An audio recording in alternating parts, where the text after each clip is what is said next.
সরকারের আলোচনায় বসার প্রস্তাব প্রত্যাখ্যান করেছেন বৈষম্য বিরোধী ছাত্র আন্দোলনের সমন্বয়করা।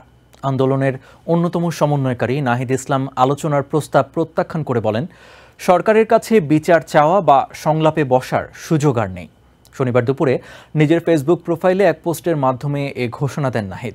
আলোচনা প্রত্যাখ্যান করে পোস্ট করেছেন আরেক সমন্বয়ক আসিফ মাহমুদও। কোটা সংস্কার আন্দোলনকে ঘিরে হতাহত সহিংসতায় অস্থিতিশীল পরিবেশ বিরাজ করছে।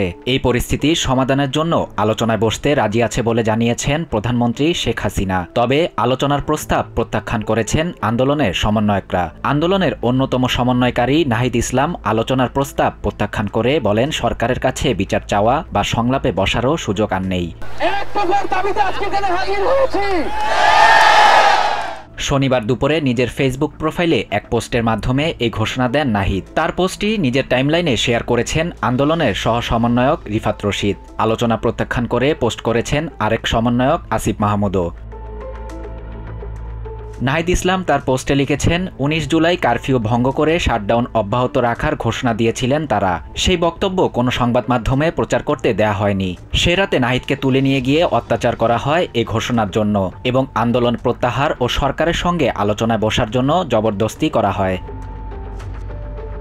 ছাত্র জনতা শান্তিপূর্ণভাবে আন্দোলন করছিল দাবি করে নাহিদ বলেন, সরকার দমন পীড়ন করে সেটিকে সংঘাত ও সহিংসতার দিকে ঠেলে দিয়েছে। পরবর্তীতে ডিবি অফিস থেকেও তাদের প্রধানমন্ত্রীর দফতরে নিয়ে যাওয়ার পরিকল্পনা করা হয়েছিল। তাদের অনশন ও রাজপথে আন্দোলনের কারণে সে পরিকল্পনা সফল হয়নি। শান্তিপূর্ণভাবে আন্দোলন অব্যাহত রাখতে চান উল্লেখ করে তিনি আরও বলেন, ছাত্ররা কোনো সহিংসতা, প্রতিহিংসা ও প্রাণহানি চায় না। নিরাপত্তা বাহিনীকেও এর জন্য সহযোগিতা করতে হবে। আওয়ামী সন্ত্রাসীদের রাজপথে দেখা গেলে আইনশৃঙ্খলা বাহিনীকে এর দায়ভার নিতে হবে। তবে রক্ত ঝরলে প্রতিশোধ গড়ে তোলা হবে।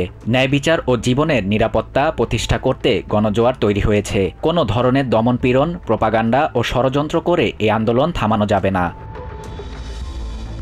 আক্তার হোসেন, আরিফ সোহেল সহ রাজবন্দীদের কারাগারে রেখে কোনো ধরনের সমঝোতায় যাবে না শিক্ষার্থীরা। এদিকে আসিফ মাহমুদ তার পোস্টে বলেন, খুনি সরকারের সঙ্গে কোনো প্রকার সংলাপে বসতে তারা রাজি নয়। সেখানে রাজনৈতিক দল আওয়ামী লীগের সাথে আলোচনার প্রশ্নই ওঠে না।